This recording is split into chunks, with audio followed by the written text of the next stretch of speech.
아버지,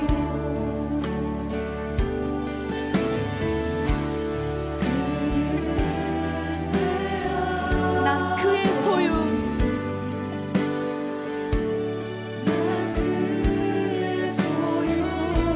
내가 어디 가든지 날 떠나지 않죠.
이 시간 기도하기를 원합니다.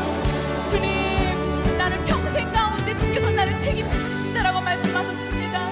주께서 나의 모든 삶을 책임진다라고 말씀하셨습니다. 아버지, 그 어떤 순간이 내게 닥쳐온다 할지라도 믿음이 없다라고 느껴진 그 순간마저도 주께서 나와 함께 하심을 내가 믿음으로 고백하는 그 신앙인이다운 삶으로 살아가달라고 이 시간 기도하며 나아갑시다. 주님,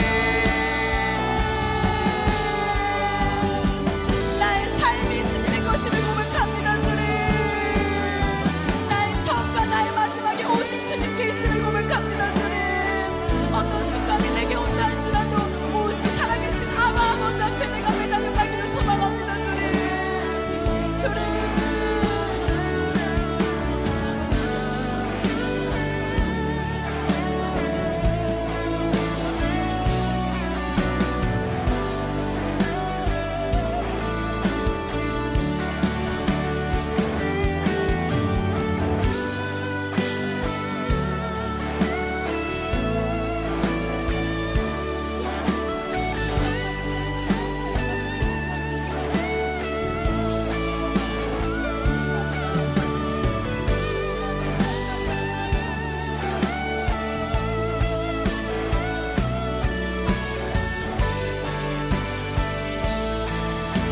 이름 아시죠?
아바라 부를 때, 아바라 부를 때 그가 들을 여러분들만 고백하겠습니다. 내 이름 아시죠?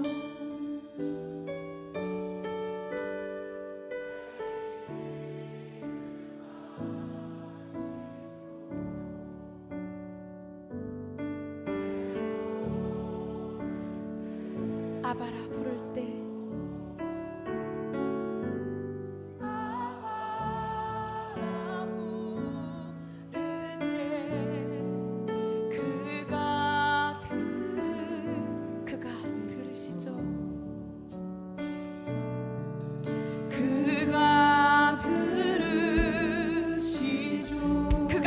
들으시죠. 그가 들으시죠.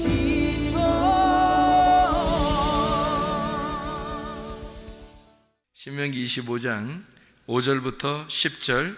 형제들이 함께 사는데 그중 하나가 죽고 아들이 없거든 그 죽은 자의 아내는 나가서 타인에게 시집가지 말 것이요 그의 남편의 형제가 그에게로 들어가서 그를 맞이하여 아내로 삼아 그의 남편의 형제된 의무를 그에게 다 행할 것이요 그 여인이 낳은 첫 아들이 그 죽은 형제의 이름을 잊게 하여 그 이름이 이스라엘 중에서 끊어지지 않게 할 것이니라. 그러나 그 사람이 만일 그 형제의 아내 맞이하기를 즐겨하지 아니하면 그 형제의 아내는 그 성문으로 장로들에게로 나아가서 말하기를 내 남편의 형제가 그 형제의 이름을 이스라엘 중에 잊기를 싫어하여 남편의 형제된 의무를 내게 행하지 아니하나이다 할 것이요 그 성읍 장로들은 그를 불러다가 말할 것이며 그가 이미 정한 뜻대로 말하기를 내가 그 여자를 맞이하기를 즐거워하지 아니하노라 하면 그의 형제의 아내가 장로들 앞에서 그에게 나아가서 그의 발에서 신을 벗기고 그의 얼굴에 침을 뱉으며 이르기를 그의 형제의 집을 세우기를 즐겨 아니하는 자에게는 이같이 할 것이라 하고 이스라엘 중에서 그의 이름을 신벗김 받은 자의 집이라 부를 것이니라. 아멘. 죽은 형제에 대한 의무에 대한 이야기인데요. 이건 아마 자주 나오는 말씀은 아니죠. 죽은 형제에 대한 이야기.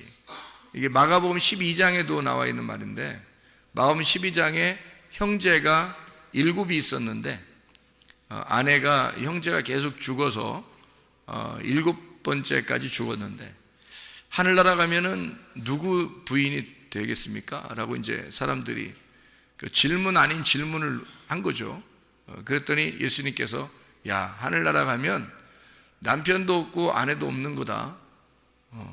거기는 그냥 천사처럼 그렇게 다 되는 거야. 이제 그런 이야기를 이제 했거든요.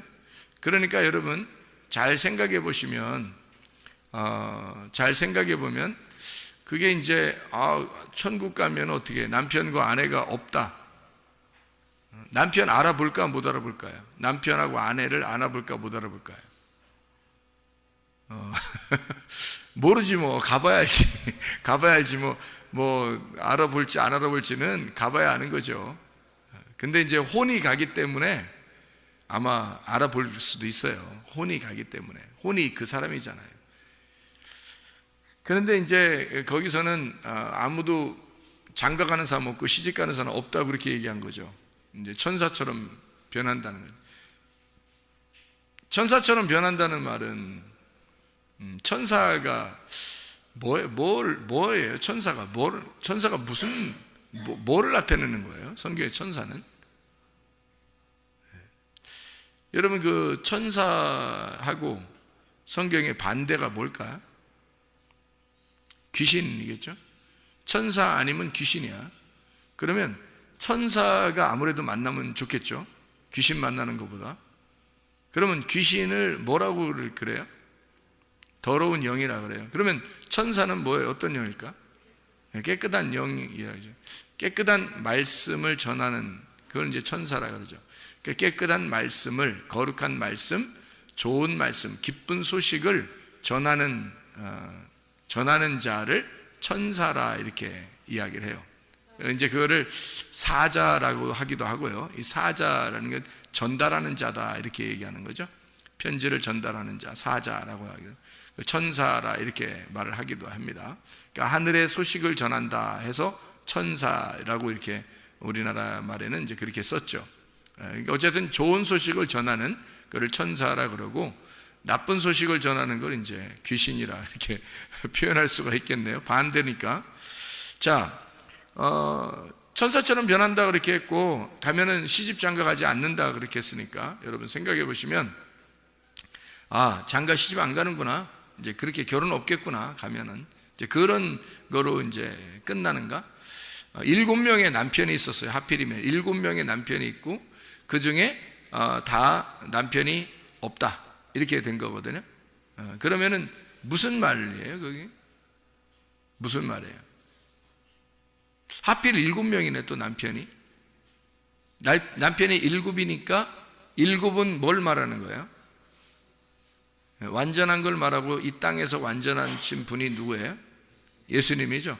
그러니까 7명의 남편이 있었는데 여기서 7번째 남편이 죽으셔서 안식일 날에도 무덤에 계시고 안식 후 첫날 부활하셨는데 그 안식 후 첫날이 며칠 날이에요? 8일 날이죠. 그러면은 7번째 남편까지는 이 땅에서 있었는데 이제 하늘나라로 올라갔어요. 그러면 이제 7번째 남편이 지났잖아. 7번째 남편이 지나고 그 다음에 몇째가 되는 거예요? 8번째가 되는 거죠. 8번째가 되는데 그 8번째는 부활을 말하는 거죠. 그럼 부활 때는 뭐처럼 바뀐다는 거예요? 천사처럼 변한다. 천사처럼 변한다는 말은 뭐 같이 된다는 거예요? 기쁜 소식, 말씀이 돼버린다는 얘기죠. 말씀이 돼버린다. 그러니까 그게 이제 8번째가 되는 거지. 그러니까 말씀이 된다는 말은 하늘나라가 뭘로 이루어졌다는 거예요? 말씀으로 이루어졌잖아요. 하늘나라가 말씀으로 이루어졌고 그게 8이라고 새로운 시작을 말하는 새로운 나라. 그게 7이 이 땅이고 8이 하늘나라란 말이에요. 그러니까 거기에서 새롭게 좋은 소식, 말씀이 된 자들이 된다. 그러니까 시집가고 장가가는 게 아니고 이미 하나가 되었다. 뭐가 되었다? 말씀이 되었다 이 말이죠. 이미 말씀이 되었다. 그렇기 때문에 장가가고 시집가는 게 아니다 이렇게 된 거죠. 그러니까 이미 어떻게 예수님하고 신랑 되신 예수님하고 부활하신 8번째 날에 부활하신 예수님하고 이미 결혼이 끝났다 이 말이에요. 죽으면 우리가 죽고 하늘나라에 올라가면 이미 결혼이 끝났으니까 둘이 어떻게 돼요? 한 몸을 이루었다. 그러니까 다시 말하면 한 말씀이 되었다 그 말이죠. 무슨 말인지 알겠죠? 한 말씀이 되었다. 그럼 완성이지. 완성이니까 시집가거나 장가가는 게 없죠. 그 말이. 마가복음 12장 내용을 알겠습니까? 무슨 말인지? 자, 그리고서 이제 신명기 25장을 다시 한번 잘 보면 무슨 얘기인지 이해할 수 있을 거예요. 신명기 25장의 말씀을 한번 잘 봐봐요. 무슨 내용이에요? 여기는 죽은 형제가 있어요. 그러면 그 아내가 다른 데 시집가지 말고 그 동생이 그 아내를 맞이해서 그 아내로 삼아라. 참 그 형제가 있는 집안엔 참 이거 남사스러운 얘기죠. 이게 지금 그렇죠? 남사스러운 얘기입니다. 우린 동방 예의지국 같은 우리 그 조선의 그 정기를 그 가지고 태어난 우리 한국의 사람들은 이런 얘기 들으면 뭐 상당히 이게 마음이 좋지 않죠.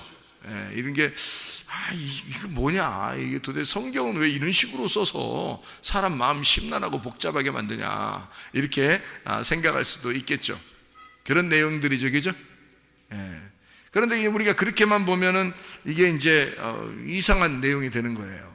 그렇죠? 이상한 내용 중에 우리 하나 또 있잖아요.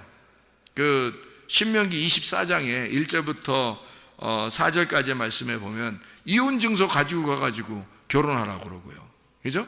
그것도 참 우리나라 이 예법하고는 진짜 안 맞는 얘기죠. 그러니까 우리나라 얘기하고는 진짜 안 맞는. 그러니까 이혼 증서만 있지 결혼 증서가 없어요. 그래서 이혼 증서를 가지고 가서 결혼하는 거예요. 그러니까 결혼을 하면 이혼 증서가 결혼 증서가 되는 거죠. 그래서 이혼 증서가 곧 결혼 증서. 그거는 이혼 증서가 결혼 증서라는 말은 결국에 어떤 걸 얘기하는 거라고요? 말씀을 얘기하는 거라고요. 그래서 말씀 자체가 이혼 증서고, 그리고 말씀 자체가 결혼 증서다. 자, 이혼 증서는 어떻게 하는 걸 이혼이라고 그래요? 어떻게 하는? 갈라지는 걸 이혼 증서라고 그러죠. 갈라지는 거니까 뭘 나타내는 거예요? 선악과를 나타내는 거고, 선악과는 우리에게 대표적으로 뭐를 설명하는 거죠? 율법을 설명하는 거예요. 그래서 사람을 판단하고 이렇게 분리시키는 그런 역할을 감당하죠. 그런가 하면 결혼 증서는 어떻게 돼요? 결혼 증서는 어떻게 된 거예요? 결혼은 하나가 된 거죠. 둘이 하나가 된 거니까 뭐예요?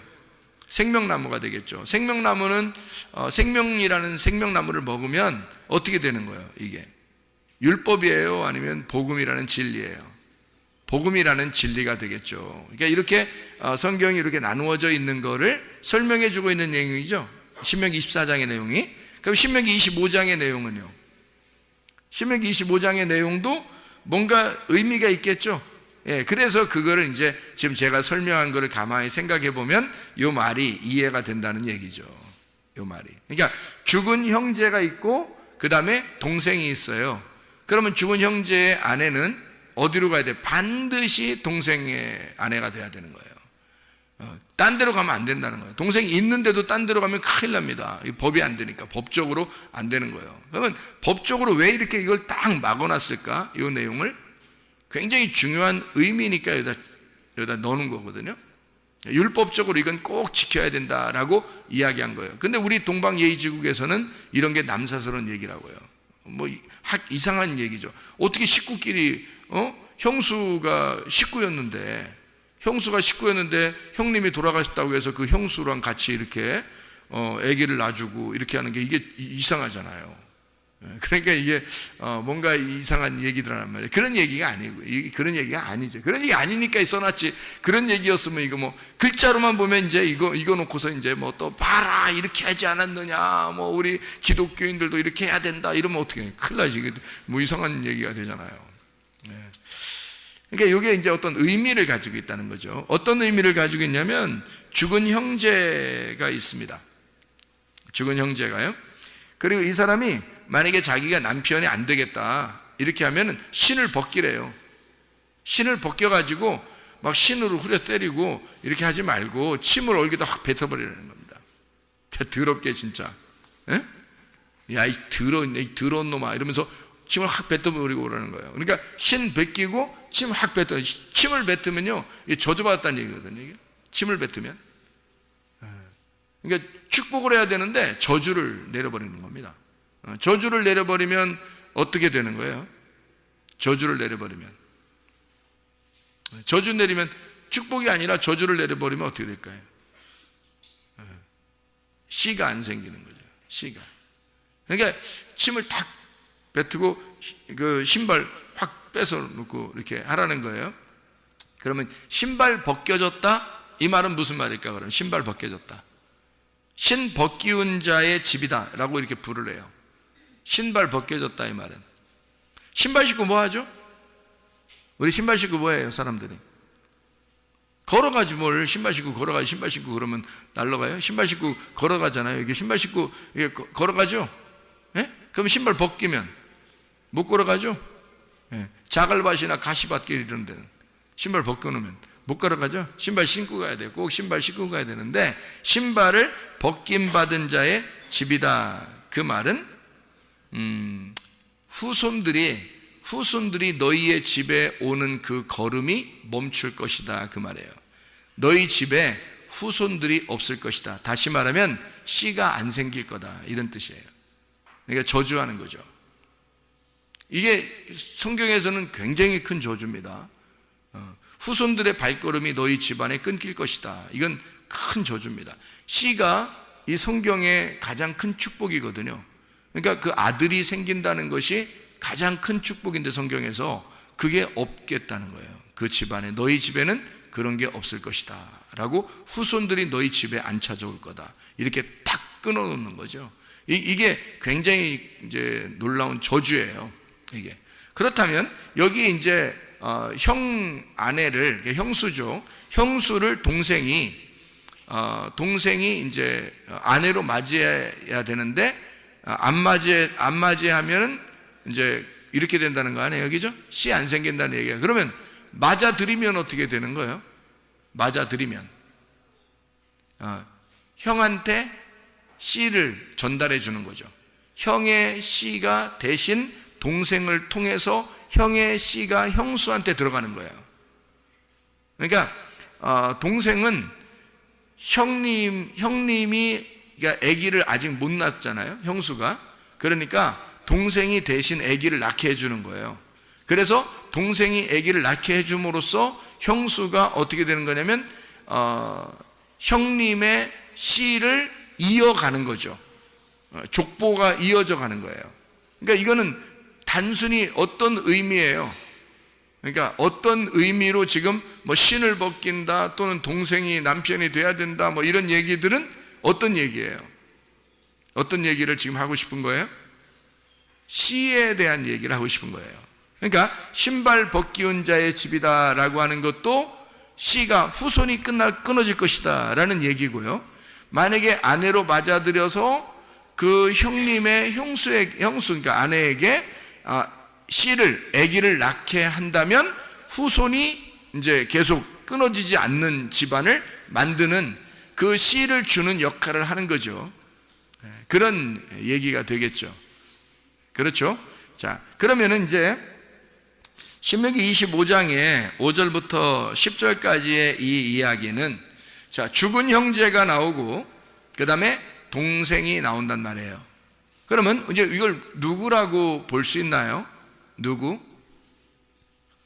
죽은 형제가 누굴까요? 죽은 형제가 아담을 얘기하는 겁니다. 죽은 형제가 선악과 먹고 죽은 아담을 말하는 거죠. 그러니까 그 아담에게서 아내가 생겼는데 그 아내가 아담이 첫 번째 아들이기 때문에 죽어요. 그리고 두 번째 아들이 와요. 그게 동생입니다. 동생이 와가지고 동생이 누구예요? 그러면 동생은 생명나무 대신 예수님이란 말이에요. 동생은 생명나무 대신 예수님이니까 반드시 그 형수에게 씨를 남겨줘야 되는 거예요. 그러니까 그 여인에게 씨를 남겨줘야 된다. 그러니까 그거 안 되면 신발을 벗기고 침을 뱉어서 저주해서 씨를 끊어버릴 정도로 이것은 법적으로 꼭 해줘야 된다라는 얘기거든요. 이게 이 말이요. 그러니까 동생인 예수가 와서 생명나무 되는 그 열매를 그 씨를 전달해 주는 자가 되어야 된다라고 하는 얘기를 해주는 거죠. 자, 먼저 온 자가 구약에서 먼저 온 자, 율법의 대표로 온 자가 누구예요? 모세죠. 모세를 통해서 열매가 맺을 수 있어요, 없어요? 율법을 통해서는 열매를 맺을 수가 없어요. 그런데 예수 그리스도가 두 번째 아담으로 오셨어요. 그래서 모세가 첫 번째 율법, 두 번째 예수가 오셔서 진리의 복음으로 오셔가지고 이 예수님이 오신 것이 뭐 색다른 걸 얘기하려고 그런 거예요? 아니면 원래 율법을 잘 해석해 주는 거예요? 율법을 잘 해석해 줌으로써 율법이라는 밭에다가 보화를 발견하게 한 거죠. 예수 그리스도가. 그러니까 율법은 밭이나 마찬가지라고요. 그냥 밭만 있으면 씨가 안 생기죠. 밭만 있으면 씨가 안 생겨요.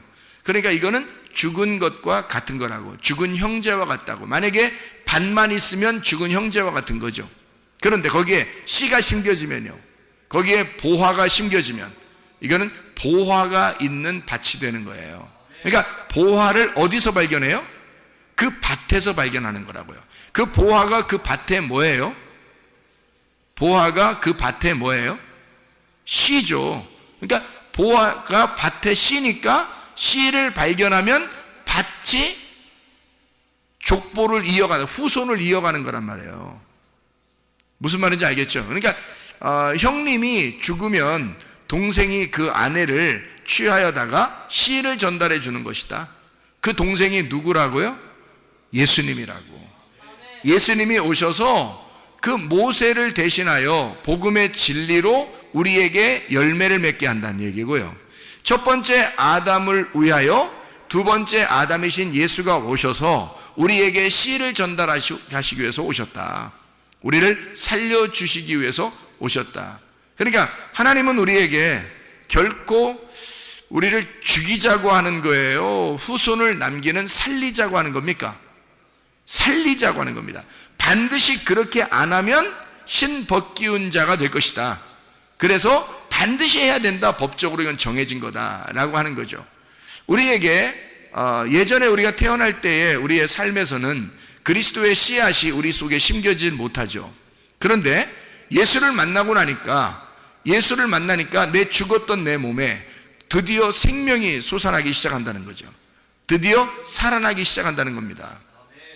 그게 누구 때문에, 누구의 씨예요?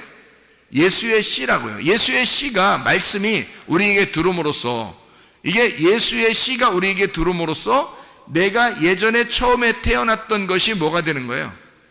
의미가 되는 거예요. 내가 원래 죽은 자로 태어났는데, 근데 예수의 씨가 내 속에 심겨짐으로써 의미가 되었다. 나의 삶은 의미가 되었다. 이 말이죠. 원래 무의미한, 의미 없는 자로 내가 태어났는데, 인간으로 의미 없는 자로 태어났는데 예수를 만나니까 의미 있는 자가 되었다. 그 말이죠. 죽은 자로 태어났더니 살아있는 자가 되었다. 내 몸에 씨가 들어왔다. 그래서 나를 생명이 있는 자로 만들더라. 누가? 예수 그리스도가. 예수 그리스도가 여러분에 오시면 씨 있는 자로 만들어서 생명을 전달하니까 죽은 자가 살아난다는 것입니다. 죽었던 내가 하나님의 말씀을 들음으로 살아나게 된다. 그 말이에요. 하나님의 말씀이 여러분 속에 임하면 뭐가 좋은가? 여러분을 생명으로 이끕니다. 죽었던 나를 생명으로 인도하는 것은 하나님의 말씀밖에 없어요. 그 말씀이 씨앗이고 그 씨앗이 생명이고 그 씨앗이 보호하기 때문에 그것이 없이는 밭 자체는 죽은 거라고요. 우리 자신들이 아무것도 의미가 없다고. 아무 의미 없는 내가 예수를 만나니까 의미가 되었다. 얼마나 아름다운 이야기입니까? 그렇죠? 자, 요한복음 2장 14절에 보면은 성전 청결에 대한 이야기가 나오거든요. 요한복음 2장 14절, 예수님이 곧 성전이라고 그렇게 하는데, 신명기 14장을 한번 봐봐요. 신명기 14장 25절을 보면 이렇게 되어 있습니다.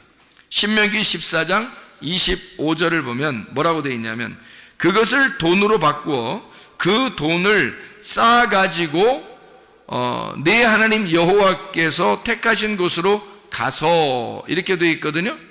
그러면 요한복음 2장 14절을 봐봐요.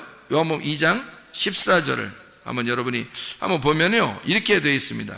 요한복음 2장 14절에 보면 이렇게 되어 있어요.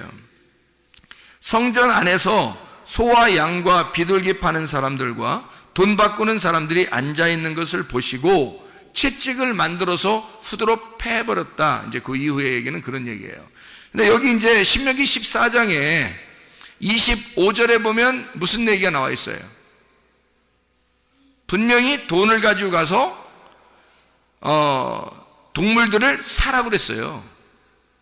그러니까 신명기 14장 25절 26절에 보면요, 돈을 가지고 가서 동물을 사가지고 제사를 드려라, 이렇게 얘기가 나왔다고요. 이미 쓰여 있는 거예요. 쓰여 있기 때문에 사람들이 그래 한 거예요. 그럼 왜 예수님은 이렇게 쓰여 있는 얘기대로 했는데 왜 예수님은 막 노끈으로 채찍을 만들어 가지고 막 때리면서 나가라고 그랬을까요? 왜 그런 거예요?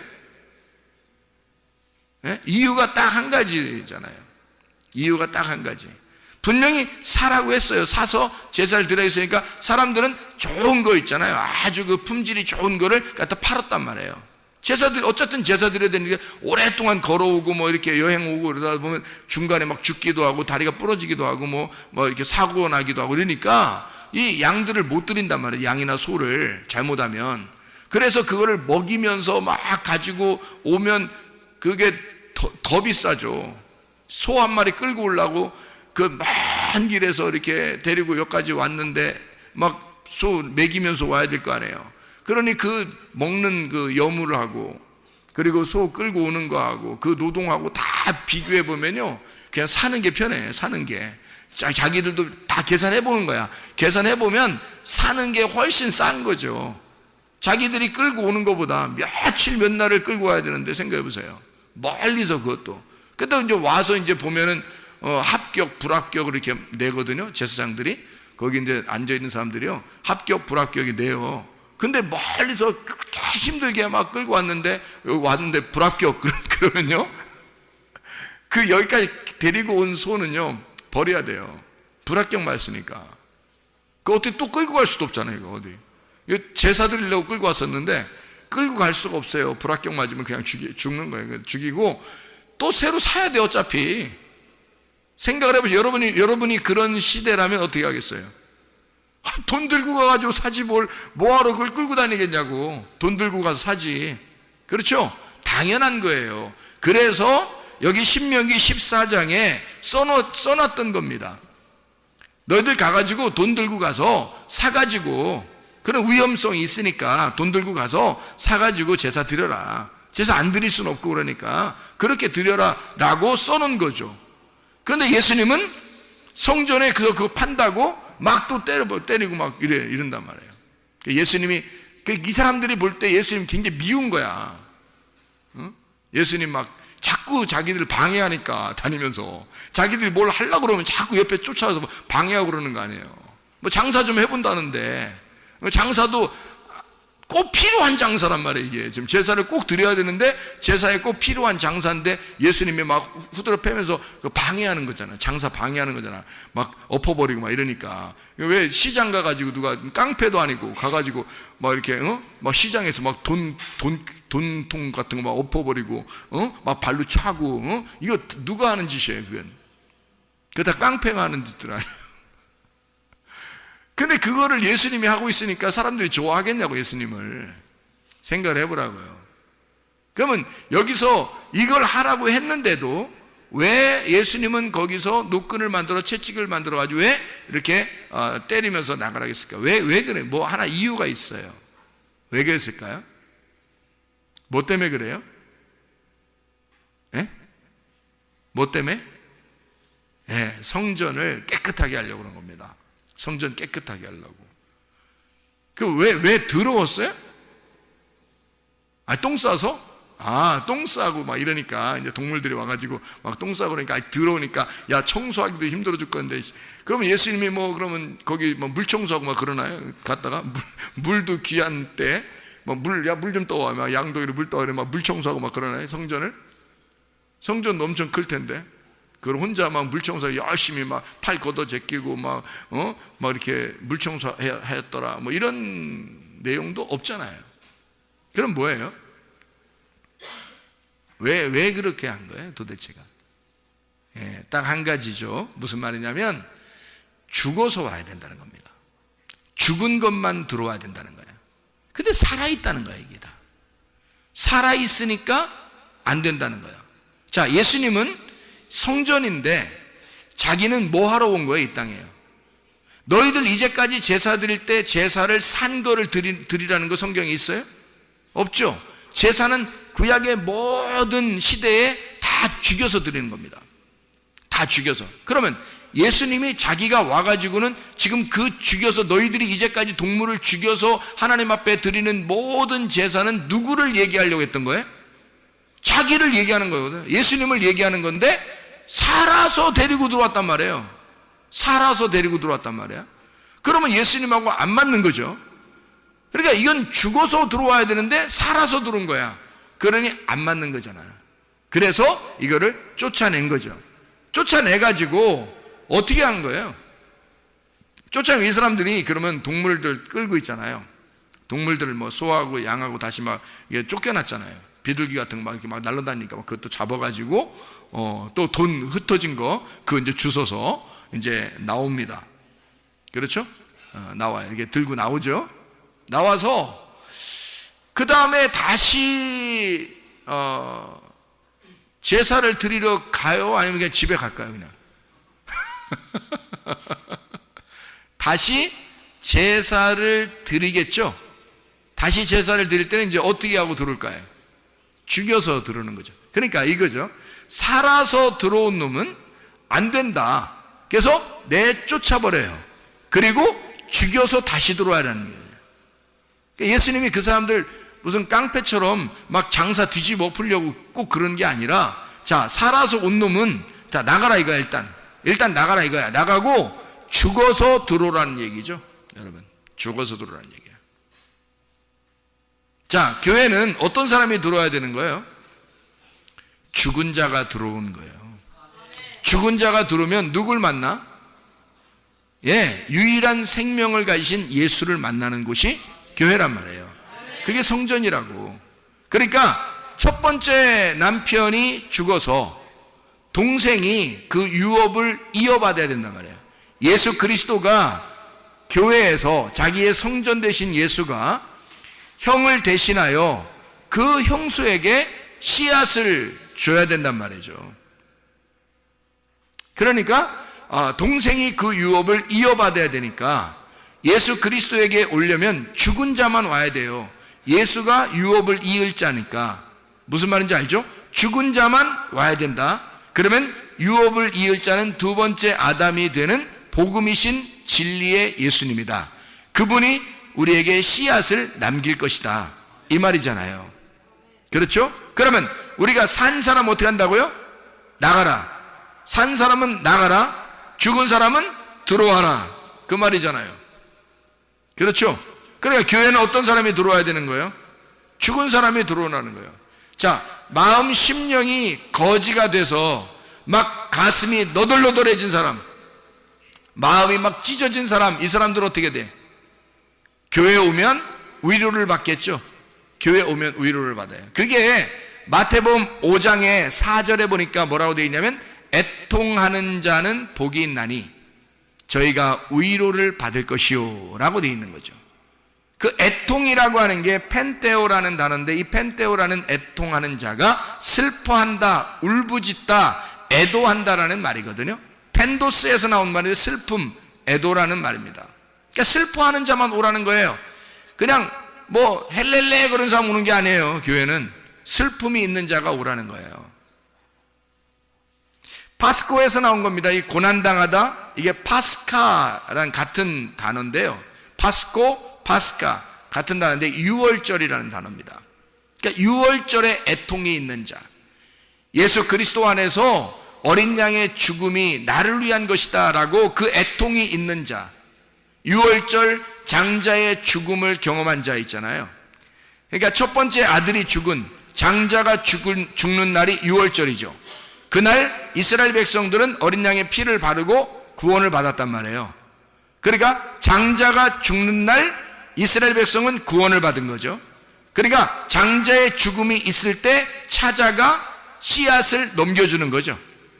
무슨 말인지 알겠어요? 그러니까 첫 번째 아들을 대신하여 두 번째 아들이 유업을 이으게 만드는 거죠. 후손을 준다는 얘기예요. 첫 번째 죽은 자를 위해서 산자가 온다는 얘기죠. 그러니까 너희들이 죽어서 오면 살려준다는 말입니다. 죽어서 오면 살려준다. 근데 살아서 오면 너를 반드시 죽일 것이라는 얘기입니다. 살아서 오면 죽이고 내쫓아버리고, 그리고 다시 죽어서 들어오면 너를 살려줄 것이다 라는 게 성경의 말씀이죠. 그러면 여러분, 교회라고 하는 것은요, 애통을 당하는 것이 곧 뭐라는 얘기예요? 위로라는 얘기입니다. 애통을 당하게 되면 그것이 곧 위로라는 거예요. 죽어서 오면 너를 살려줄 거니까, 그러면 네가 애통을 하게 된다면 나는 너를 위로할 거야 라는 말이죠. 그러니까 애통하는 자가 위로가 있을 것이다 라는 얘기입니다. 자, 불뱀에 물린 자를 노뱀을 갖다 걸어놓으면 살려주는 거죠. 불뱀에 물린 자를 노뱀에 걸어서 살려주는 거죠. 불뱀에 물리지도 않았는데 노뱀을 걸을 필요가 있나요? 그럴 필요가 없죠.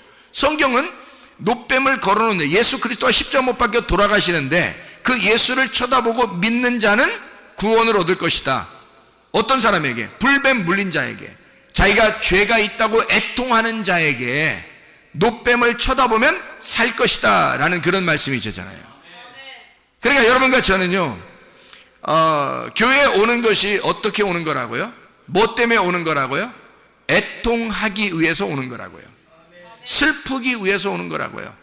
나 자신의 슬픔을 위해서 왔더니 주님이 위로해 주시더라. 내가 죽어서 왔더니 주님이 살려주시더라, 그 말이죠. 내가 병들어 왔더니 주님이 치료해 주시더라, 그 말이에요. 내가 문제가 있어서 왔더니 주님이 문제 해결자이시더라, 이 말입니다. 그러니까 교회에 오는 사람들은 어떤 사람만 와야 된다는 거예요? 병든 자만 와라 이거야. 나그네들만 와라 이거야. 고아만 와라 이거야. 과부만 오라 이거야. 늙은이만 오라 이거야. 어린애만 오라 이거야. 힘없는 자들 말이에요. 정신 부족한 자 그 사람들만 와라. 자기가 뭐 똑똑한 사람 그런 사람 오지 마라. 정신 부족한 자가 와서 멘탈이 붕괴된 거죠. 멘탈 붕괴된 자가 와라 이거야. 정신 똑바른 사람들이 오면은 내보내. 그래서 멘탈 붕괴시키고 다시 들어오란 말이에요. 멘탈 붕괴됐습니다. 나 하나님 나 멘탈이 붕괴됐어요 라고 오면은 그 사람들 온전하게 정신 온전하게 만들어주는 곳이 주님 만나는 곳이라는 거죠. 그러니까 그런 사람들 누가 오는 거야? 그러니까 연약한 자가 오라는 거야. 온전치 못한 자가 오라는 거야. 가정이 온전치 못한 자가 오라는 거야. 자기가 바리새인이라고 깨닫고 자기가 환자라고 자기 정신이 멘탈이 붕괴된 자라고 나는 부족한 자라고 하는 사람들이 오라는 거예요, 교회에. 그러면 주님께서 채워주시겠다는 거 아닙니까? 한마디로 말하면 정상이 아닌 자만 교회 오라는 얘기야. 죽은 자만 교회 오라고. 정상이 아닌 자만 교회 오라고. 자기가 우리 집은 괜찮은데 나 정신 멘탈 온전한데 나 병나지도 않았는데 나는 부족함이 하나도 없는데 오지 말란 말에 그런 사람들은 교회 오는 게 아니에요. 어차피 너는 교회 와도 구원 못 받아. 너는 천국 갈 사람이 아니에요. 교회는 죽은 자가 와야 병든 자가 와야 해결받는 곳이란 말이에요. 하나님 앞에 오는데 죽은 자가 들어와야 해결해 주죠. 내 남편이 죽었습니다 하고 동생에게 와야 되는 거지. 그래야 그 동생이 씨를 전달해 주는 거 아닙니까? 자기 남편이 죽었어야지 되는 거지. 그래야 동생한테 오는 거지. 자기 남편이 안 죽었는데 어떻게 동생한테 와요? 말이 안 되죠. 형님이 안 죽었는데 동생한테 합니까? 안 되죠. 형님이 죽었다는 것을 인식하는 자만 오라는 거죠. 다시 말하면 과부만 오라는 거예요. 고아만 오라는 거야. 나그네만 오라는 거예요, 교회에. 자기가 남편도 있고, 아버지도 있고, 가정도 온전하고, 잘 살고, 머리도 좋아서 공부도 잘하고, 정신 멘탈에 아무 문제가 없고, 이런 사람들은요, 구원받기 어렵습니다. 그렇게 자신감을 가지고서도 이 세상은 충분히 살아갈 수 있으니까. 그러나 이 세상에서 나는 부족한 자입니다. 정상이 아니에요. 이 세상에서 볼 때는 내가 정상이 아닙니다. 라고 대부분 사람들 보니까요, 자기가 정상이라고 하는 사람들은 더 비정상이더라고. 그게 자기가 정상이라고 하는 사람들이 더 비정상이더라고. 그 정도로 세상은 지금 정상이 아닌 사람들의 삶이에요. 이 세상은 그런 부족한 자가 나 죽었습니다 라고 내가 가지고 있는 모든 소유가 내가 소속되어 있는 데가 다 사망이에요. 죽었어요. 온전치 못합니다 라고 교회에 찾아왔더니 교회에서 주님이 치료자가 되시더란 말이야. 주님이 그 사람을 살려주시더란 말이에요. 그게 교회가 되는 거예요. 우리 교회는 부족한 사람들만 오라는 거예요. 우리 교회는 좀 온전한 사람 오지 말라는 거야. 처음부터 나 온전합니다 하는 사람 와봐야 다시 쫓겨나. 우리 교회 같은 데는요. 우리 교회는 그런 사람들이 와가지고 가만히 들어보면 영 거슬리는 얘기만 해. 그러니까 그 사람들이 기분이 안 좋다고 그래요. 자기가 온전하다고 생각했는데 자꾸 거슬리는 얘기만 하니까 기분이 안 좋다고 그러는 사람도 있어요. 그런데 여러분 보세요. 좀 부족하고 힘들고 연약하고 애통하고 슬픈 사람들이 우리 교회에 오면요, 위로받습니다. 그래요. 주님은 그런 사람들을 만나러 오시는 거니까 그런 사람들을 만나서 부활시키는 게 예수님의 목적이거든요. 그들에게 씨를 주는 거야. 말씀을 주기 위해서 주님은 그런 사람들만 오라는 거거든요. 그러니까 우리 교회는 그런 사람들 찾아오라는 거예요. 그런 사람들이. 그럼 여기에 그런 사람 찾아오면 주님이 정상 만들어준다는 거 아닙니까? 그죠? 씨를 만들어준다는 거 아니에요? 그죠? 그러면 그렇게 잘 됐다 이거야. 그렇게 부족한 자가 와서 온전해지는 곳이 여기라면 온전하다고 생각하는 자가 이곳에 오면 죽어야 된다는 거죠. 그러니까 비정상이 돼야 된다는 거죠. 이 설교를 듣다 보니까 영 자기가 비정상 같아. 그 온전한 것입니다. 비정상이라고 여길 때에 그때 주님이 온전하게 만들어 주시니까. 그래서 비정상이 우리 교회에 오게 되고 비정상이 오게 되면 이 사람을 정상적으로 하나님이 온전케 만들어 주시는 곳이다. 그래서 이 사람의 삶을 구원해 주시고 씨를 심어주고 말씀을 갖다가 전달해 주신다. 후손을 있게 하신다. 생명이 연결되도록 한다. 생명이 영원히 살 수 있도록 영생하도록 한다라는 그런 말씀이거든요. 그러니까 주님이 보면, 자, 정상이라고 생각한 사람은 교회 오라 말라 안 와도 된다. 비정상으로 생각되는 사람들은 반드시 교회를 찾아 나와야 된다. 그러면 예수님께서 그 사람에게 생명을 주시려고 한다. 그죠? 생명이 없는 자라고 하는 자에게 오면 생명을 주시려고 한다. 그게 주님이시다. 자, 그러니까 보세요. 교회에 온다는 것은 어떤 사람들만 오라고요? 부족하고 뭔가 비정상적인 그런 사람들이 오게 된다. 그게 와서 그러면 여기서 온전하게 됐어. 온전하게 되면 어떻게 다른 데로 가야 되나요? 이제 그런 사람들만 오라겠으니까, 그런 사람들만 초청하니까 우리 교회는, 자, 정상이 됐어요. 그럼 여기서 이제 가는 거예요? 딴 데로? 어떻게 해야 돼요? 어떻게 하면 좋겠어요, 여러분? 비정상이 와서 정상이 되면요, 간증이 되잖아요. 간증이 된다고요. 그 사람은 비정상으로 시작해서 왔기 때문에 이 사람은 교만할 수가 없죠. 교만할 수가 없죠. 그래서 교회는 겸손한 거예요. 교만할 수가 없는 거예요. 다른 사람과 비교하거나 비판하거나 할 수가 없는 거예요. 왜? 자기가 비정상으로 왔으니까.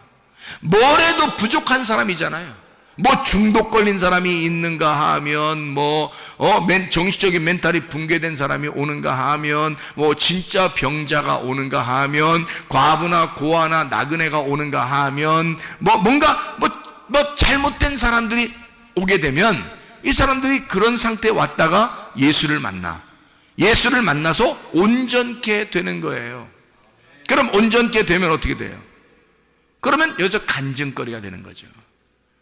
아, 내가 옛날에 이랬는데요, 지금은요 이렇습니다 라고 간증할 거 아니겠어요? 그런 삶을 사는 게 교회예요. 그런 간증의 삶을 사는 곳이 교회라고요.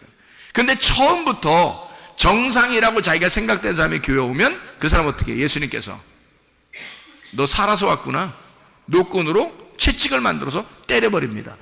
나가라고. 너 살아서 왔구나. 죽어서 와야 돼. 네가 죽어서 와야 내가 널 살리지. 그렇게 되는 거죠. 무슨 말인지 알겠죠? 그러니까 먼저는 죽음이다. 두 번째는 살림이다.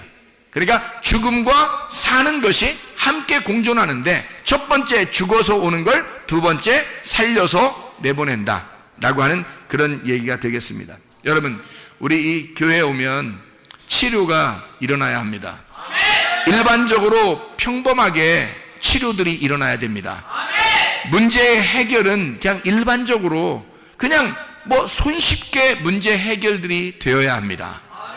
하나님의 그 역사하심을 우리 교회에서 기적과 표적이 평범하고 아주 일반적으로 일어나야 합니다.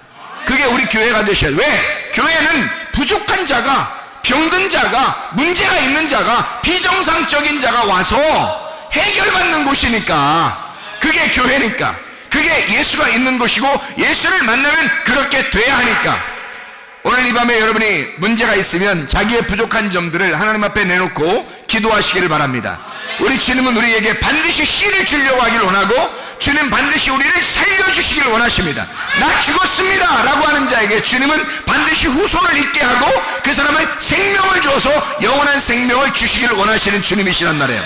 우리 한번 기도하겠습니다. 기도할 때 우리 하나님, 내가 이런 사람입니다. 내가 이런 사람입니다. 내가 이런 부족한 사람입니다. 그러나 우리 하나님, 나를 치료해 주십시오. 나를 문제를 해결해 주십시오. 나를 건져 주십시오.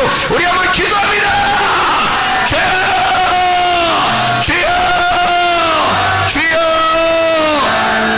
우리 하나님 아버지, 사랑과 은혜를 감사를 드립니다. 하나님, 우리는 연약합니다. 부족합니다. 그래서 교회를 찾아왔습니다. 하나님 아버지, 주님을 찾아왔습니다. 죽은 자만 치료를 받아주신다고 해서 죽은 자로 왔습니다. 비정상으로 왔습니다. 연약하여 왔습니다. 뭔가 모자라서 왔습니다. 주님, 우리 주님을 만나 온전케 되어지기를 원합니다. 치료되어지기를 원합니다. 완전하게 되어지기를 원합니다. 정상되어지기를 원합니다. 우리 하나님 붙들어 주시옵소서. 그리스도 예수 안에서 거룩한 주님 만나 회복되는 놀라운 역사, 치료되는 놀라운 역사 있게 도와 주시옵소서. 우리 하나님 아버지, 사랑과 은혜를 감사를 드립니다. 아버지 하나님, 우리는 비정상으로 부족하고 연약하고 병든 자로, 문제가 있는 자로 주님을 찾아왔지만 우리 주님께서 우리에게 하나님의 말씀을 전해주시고 우리를 살려주시기 위하여 정상 만들어주시고 온전하게 만들어주신 우리 하나님이심을 믿습니다. 하나님, 우리의 모든 질병을 치료해 주시옵소서. 문제를 해결해 주시옵소서. 주의 성령으로 충만케 도와 주시옵소서. 모든 비염은 떠나갈지어다. 아토피는 떠나갈지어다. 의장병은 떠나갈지어다. 어지럼증은 떠나갈지어다. 두통은 떠나갈지어다. 류마티스 관절염은 떠나갈지어다. 어깨 통증은 떠나갈지어다. 허리 디스크는 떠나갈지어다. 목 디스크는 떠나갈지어다. 심장병은 떠나갈지어다. 각종 종양은 떠나갈지어다.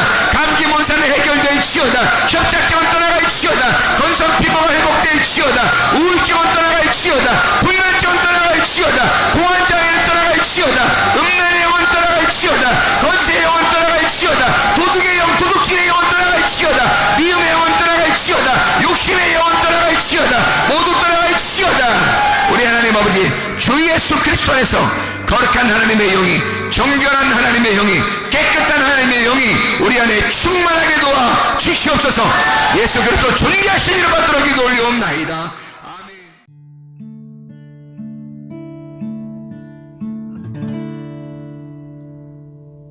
내 속에 내가 너무도 많아서 당신